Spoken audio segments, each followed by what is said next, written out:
ინდოელმა სტუდენტებმა მოძალადდნენ დამცავი ჯინსების შექმნას.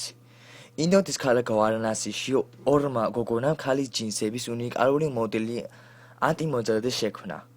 შავრის უნიკალობა მდგომარეობს იმაში, რომ იგი მოძალადისგან აღჭურვილი სულ რაღაც 25 რუპიის ღირებულების ჯინსი, $0.42, აღჭურვილია მინიატურული ელექტრონული მოწყობილობებით, რომელიც უზრუნველყოფს საგანგაშო სიგნალის გადაცემას პოლიციის უახლოეს განყოფილებაში.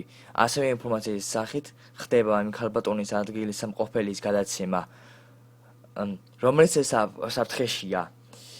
იმ მოწყობილობებით, რომლებიც საჭიროა მსხვერპლის აღმოსაჩენად, უკვე აღჭურვილი პოლიციის 200-მდე განყოფილება.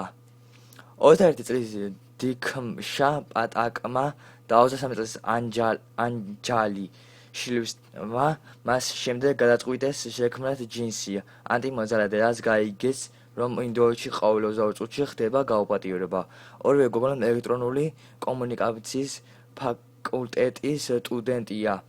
თუკი მათი ნოუ-ჰაუ წარმატებით ისარგებლებს, სავარაუდოდ იგი მთელი ქვეყნის მასშტაბით დაინერგება.